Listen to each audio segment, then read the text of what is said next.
ఇంకా చాలా ఉన్నాయి సార్.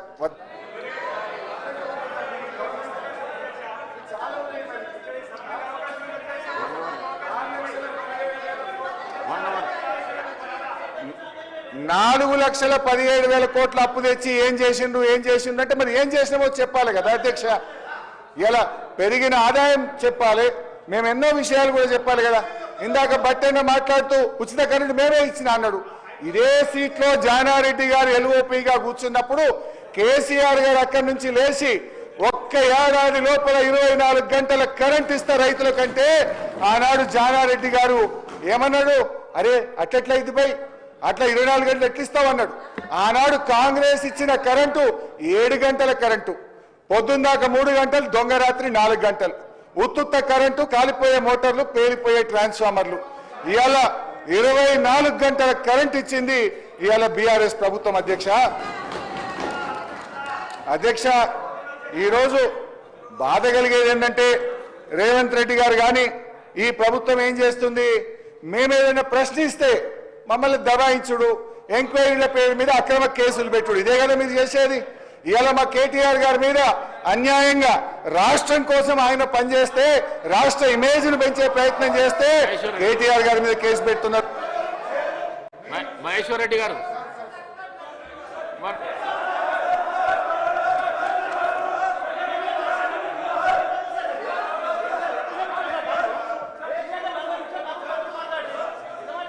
డిబేట్ కావద్దండి, డిబేట్ కావద్దు.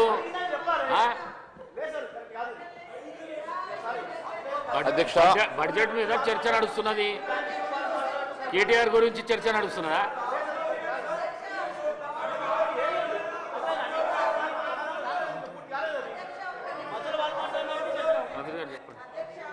హరీష్ రావు గారు అప్పుడేమో అప్పులు చేసారు, ఇప్పుడేమో అబద్ధాలు చెప్తారు. అప్పుడేమో బకాయిలు పెట్టారు, ఇప్పుడేమో బుకాయింపులు చేస్తారు. అప్పుడేమో బంగారు తెలంగాణ అన్నారు, ఇప్పుడేమో రోజుకో వేషం వేసుకొని బాధలున్నాయి అంటారు. మీరు ఇచ్చిన సమస్యలే కదా అవన్నీ. మీరే అన్నారు రైతులకు ఎన్ని చేసినామని, 30,000 కోట్ల రైతు రుణమాఫీ చేయకుండా ఎందుకు ఆపిర్రు? అవన్నీ అట్లనే ఉన్నాయి కదా. ఉచిత కరెంట్ ఇచ్చినామన్నారు, 40,000 కోట్లకు పైగా విద్యుత్ బకాయిలు ఉన్నాయి కదా.